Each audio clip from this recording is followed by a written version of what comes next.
बैठ करके जिना के मनाजिर देखने वाला मेरा जवान, लड़कियों से नाजायज ताल्लुकात पैदा करके घंटों गंदी गलीज गुफ्तगू करने वाला मेरा जवान, नुक्कड़ों पे बैठ करके नमाज इशा को तर्क करने वाला मेरा जवान, रमजानुल मुबारक में तरावी के वक्त में नुक्कड़ों पर बैठ करके धड़ल्ले से तरावी छोड़ देने वाला मेरा जवान। जवान ये कहता है कि मौलाना मुझसे तरावी 20 रकअत पढ़ी नहीं जाती। फिल्म खाने के लिए टिकट खरीदने जाओगे तो घंटों कतार में खड़े रह सकते हो, तरावी के लिए अल्लाह की बारगाह में खड़े नहीं रह सकते। जो 20 रकअत तरावी के लिए खड़े रहने की ताकत जिसमें ना हो, वो कैसा आशिक़ रसूल है? उसे आशिक़ रसूल कहलाने का हक क्या है? जो कहे कि गुटखे और सिगरेट की वजह से मुझसे रोजे नहीं रखे जाते, उसे आशिक़ रसूल कहलाने का हक क्या है? जो माह रमजान को जनवरी और फरवरी की तरह खा पी करके गुजार देता हो, उसे आशिक़ रसूल कहलाने का हक है? वो मुंह क्या दिखाएगा? सोचो, एक बात पर काब बज़ाहिर अमल नहीं करते। हुजूर अलैहिस्सलाम ने बाइकाट के लिए कहा, बीवी ने तक बाइकाट कर दिया। अल्लाह न करे, 1000 बार न करे, न रोजा, न नमाज, न तिलावत, न तस्बीह, न तरावी, न इबादत, न रियाजत, न तकवा, न तहारत, गुना गुना गुना, सिर्फ गुना। अल्लाह न करे अगर मैदान महशर में हमारे लिए ऐलान हो जाए कि बहुत पाप करके आया है, इसका बाइकाट किया जाए। जिस दिन फरिश्ते कहेंगे सलामुन अलैकुम तिब्तुम, उस दिन अगर सलाम पर पाबंदी लग जाए तो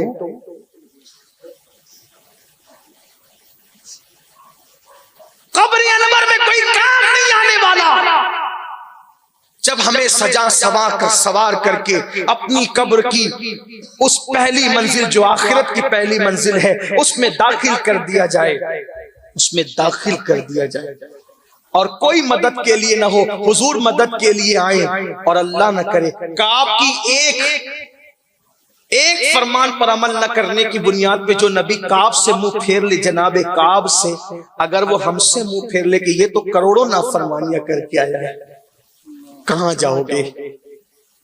किसके दरवाजे पे दस्तक दोगे? बहुत खिलखिला करके जराइम कर रहे हो ना, बहुत खिलखिला करके गुनाह कर रहे हो ना। दुनिया के अंदर एक इम्तिहान में नाकाम हो जाओ तो हजारों मर्तबा इम्तिहान देने का मौका मिलेगा, लेकिन अल्लाह के इम्तिहान में, और वो भी कब्र के इम्तिहान में जो पहली मंजिल आखिरत की, और उसका पहला इम्तिहान हुजूर कब्र में आए, कब्र को जगमगाने के लिए, और मुंह फेर दें और मुंह फेर कर चले जाएं, मुंह फेर कर चले जाएं। कहां जाओगे? किसके दरवाजे पे दस्तक दोगे? जनाबे काब कहते हैं मेरी जिंदगी में तो कयामत आ गई। जब मैं मस्जिद जाता था तो लोग मुझसे मुंह फेर लेते थे, क्योंकि हुजूर ने मुंह फेर लिया। एक फरमान पे अमल नहीं हुआ, आका ने मुंह क्या फेरा? सब ने मुंह फेरा। हमारी जमात में सूफिया तो यहाँ तक कहते हैं कि काब अपनी बकरियों के पास गए तो बकरियां भी मुंह फेर कर चली।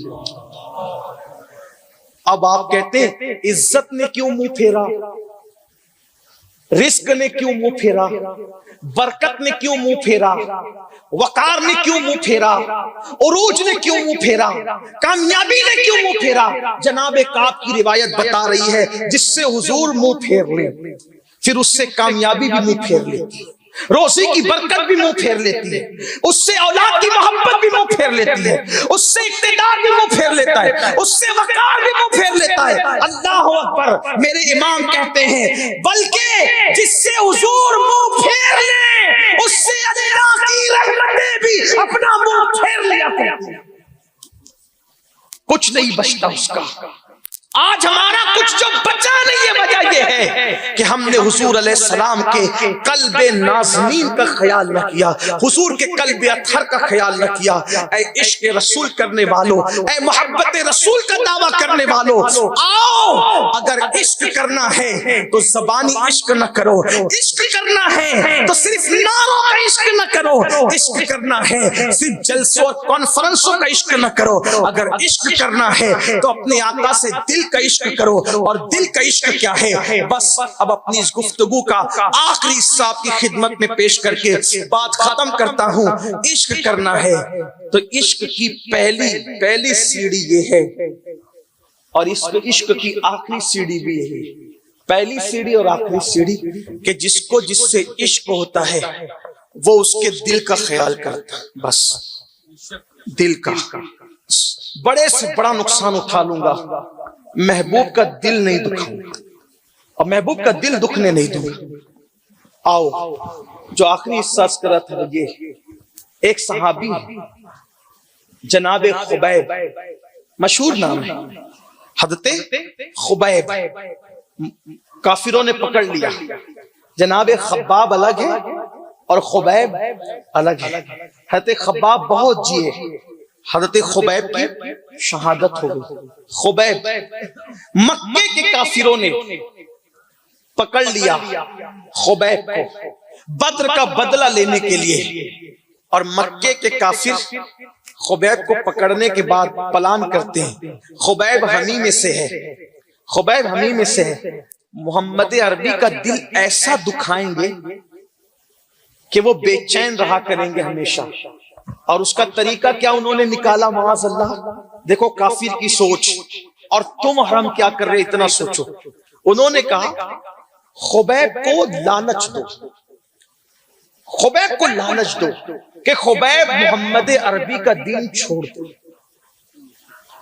क्योंकि मोहम्मद अरबी रूह फिदा सल्लल्लाहु अलैहि वसल्लम को सबसे ज्यादा अगर तकलीफ पहुंचती है तो किस बात से पहुंचती है? उनके दीन से दूर होने की वजह से। उनके दंडान शहीद करो, उनको उतनी तकलीफ नहीं होगी। उनके सहाबा पे हमला करो, उनको उतनी तकलीफ नहीं होगी। उनका खून बहा दो, उनको उनकी तकलीफ नहीं होगी। उनको माज़अल्लाह बज़ाहिर बेघर कर दो, उनको उतनी तकलीफ नहीं होगी। अगर उनको तकलीफ होती है तो अपने मानने वालों के दीन से दूर होने की बुनियाद पर। इसलिए खुबैब के कदमों के अंदर लालच की बेड़ियां डाल दो और खुबैब को कहो कि मोहम्मद अरबी को छोड़ दे। खुबैब के पास उनके बचपने के दोस्त लाए गए और कहने लगे खुबैब तुमसे प्यार है, दोस्ती है, मोहब्बत है, तुम पकड़े गए हो, मक्के वाले तुम्हें कत्ल करने का प्लान कर रहे हैं। अबू सुफियान ने बड़ा दर्दनाक प्लान बनाया है कत्ल का। एक काम करो, तुम मोहम्मद अरबी का दीन छोड़ दो। अगर तुम छोड़ दोगे दो बड़ी चीजें मिलेगी, एक जान मिलेगी, जान, और दूसरा तुम्हें माल मिलेगा, माल। और मक्के में जो तुम्हारे घर पे कब्जा हो गया है फिर तुम्हें अच्छा सा मकान भी मिलेगा, माल भी मिलेगा, सब मिलेगा। खुबैब ने उन्हें देखा और देखकर हंसे।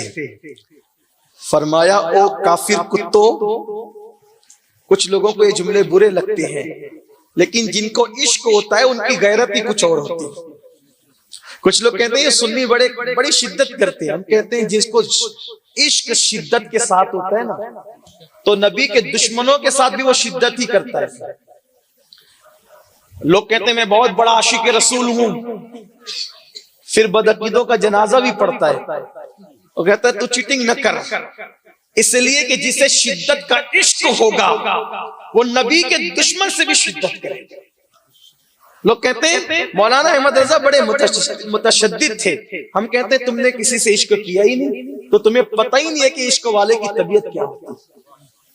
जिसे इश्क होगा, इश्क में जितनी शिद्दत होगी, और इश्क की शिद्दत आती कहां से? कुरान कहता है वल्लदीना आमनू अशद्दु हुब्बन लिल्लाह, मोमिनीन अल्लाह से शिद्दत के साथ मोहब्बत करते हैं। तो जो शिद्दत से मोहब्बत करेगा वो अल्लाह रसूल के दुश्मनों के साथ शिद्दत से नफरत भी करेगा। इसीलिए मेरे इमाम कहते हैं दुश्मन अहमद में शिद्दत कीजिए, मुल्हिदों की क्या मुरव्वत कीजिए, चाहे बेदीनों के दिल या रसूल अल्लाह की कसरत कीजिए।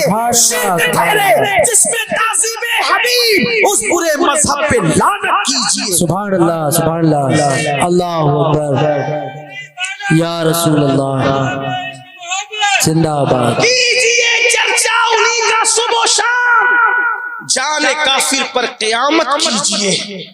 इश्क वालों में सुलह कुल्लियत की कोई हैसियत ही नहीं है। कोई जगह ही नहीं है बा मुसलमान अल्लाह अल्लाह, बा बरहमन राम राम। ये हमारा मसलक नहीं है। इश्क होगा, इश्क यकताई चाहता है, हक के अंदर यकताई है, दुई नहीं है। इल्मे गैब को मानने वाला भी सही, इल्मे गैब का मुनकिर भी सही, नबी को जिंदा मानने वाला भी सही, नबी को मरकर मिट्टी में कहने वाला भी सही, नबी की माँ को मोमिन मानने वाला भी सही, नबी की माँ को काफिर की गाली देने वाला भी सही। किसके साथ खड़े हो, कहां खड़े हो?